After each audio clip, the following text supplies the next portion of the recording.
सुबह का समय है। दरवाजे की घंटी बजती है। काया दौड़कर दरवाजा खोलती है। मामा आ गए, मामा आ गए, मामा, मामा। वह मामा को गले लगाती है। मामा हंसते हुए काया को गोद में उठा लेते हैं। अरे मेरी गुड़िया, कितनी बड़ी हो गई तू।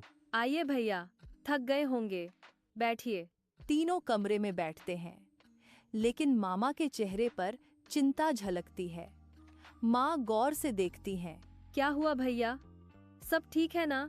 दुकान का काम कैसा चल रहा है? मामा गहरी सांस लेते हुए कहते हैं। दुकान तो तैयार है, लेकिन अब तक कोई अच्छा ईमानदार स्टोर मैनेजर नहीं मिला जो दुकान का अच्छे से ध्यान रख सके। सब लोग आते हैं, बातें बहुत करते हैं, पर भरोसे के लायक कोई नहीं। काया ध्यान से सुन रही है। उसकी आंखों में चमक आती है। तो फिर मामा, क्या मैं आपकी मदद कर सकती हूँ? मामा मुस्कुराकर उसके सर पर हाथ फेरते और हंसते हुए कहते हैं। तू छोटी सी बच्ची है, लेकिन तेरी बातें बड़ी बड़ी हैं। ठीक है, देखते हैं तू क्या कर सकती है। अगले दिन मामा अपनी नई स्पोर्ट्स की दुकान के बाहर एक बोर्ड लगाते हैं। स्टोर मैनेजर चाहिए।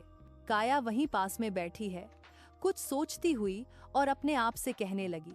मामा को एक ऐसे आदमी की जरूरत है जो दुकान का ध्यान रखे। हम अचानक उसके चेहरे पर एक चालाक मुस्कान आती है। मिल गया आइडिया। वो दुकान के सामने जमीन खोदने लगती है, एक छोटा सा गड्ढा बनाती है। मामा बाहर आते हैं और आश्चर्य से देखते हैं। अरे काया, तू दुकान के आगे मिट्टी क्यों खोद रही है? बस मामा, एक छोटा सा टेस्ट। अच्छा भाई, आज मेरी भांजी इंटरव्यू लेगी। देखते हैं तुम्हारा टेस्ट कौन पास करता है। धीरे धीरे कई लोग नौकरी के लिए आते हैं। काया और मामा दुकान के अंदर बैठकर बाहर देखते हैं। पहला उम्मीदवार आया। बहुत घमंडी अंदाज में चलता हुआ और नाक सिकोड़ते हुए कहने लगा। क्या मुसीबत है? दुकान के सामने गड्ढा, कोई यहाँ देख रेख नहीं करता क्या? वह पैर पटकता है, दुकान में जाता है और मामा से ऊंची आवाज में बात करता है। मामा धीरे से काया की ओर देखते हुए कहते हैं। गुस्से में तो जैसे यह दुकान ही खरीद लेगा। मामा और काया दोनों मुस्कुराने लगते हैं। दूसरा उम्मीदवार आता है, मोबाइल पर बात करता हुआ। हाँ भाई, इंटरव्यू है, जल्दी खत्म करके आता हूँ। वह गड्ढा देखता है और बोलता है। किसने ये गड्ढा बना दिया? कितना गंदा रास्ता है।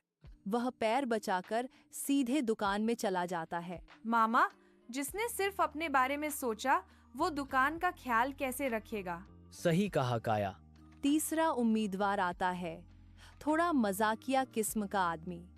वह गड्ढा देखकर हंसते हुए कहता है। अरे वाह, ये तो फ्री का फिश पॉन्ड है, इसमें मछली पाल सकते हैं। वह अंदर चला जाता है, हंसता है, लेकिन मामा को गंभीरता से जवाब नहीं देता।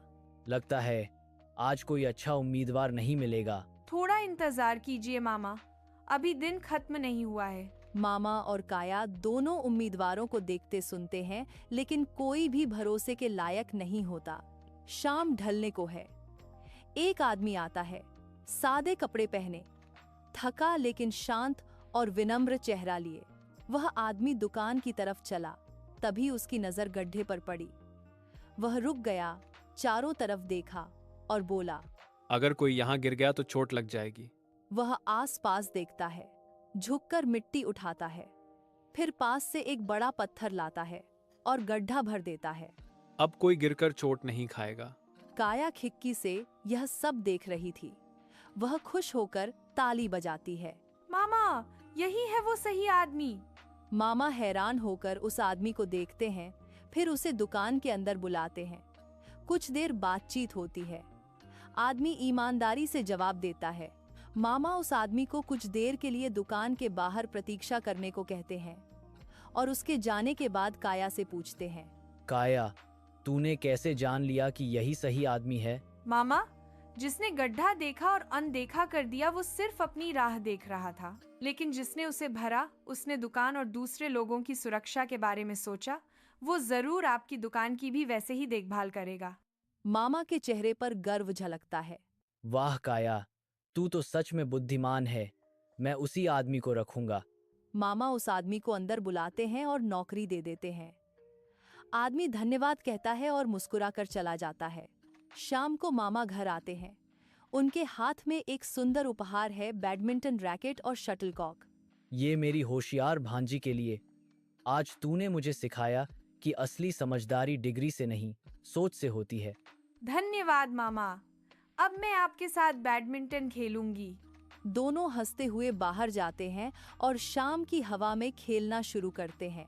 काया ने सिखाया अच्छाई का असली मतलब है दूसरों की परवाह करना।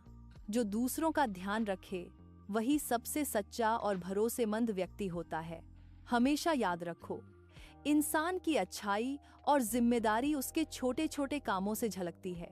अगर आपको कहानी अच्छी लगी हो तो लाइक, शेयर और सब्सक्राइब करना मत भूलना। फिर मिलते हैं एक नई मजेदार कहानी में।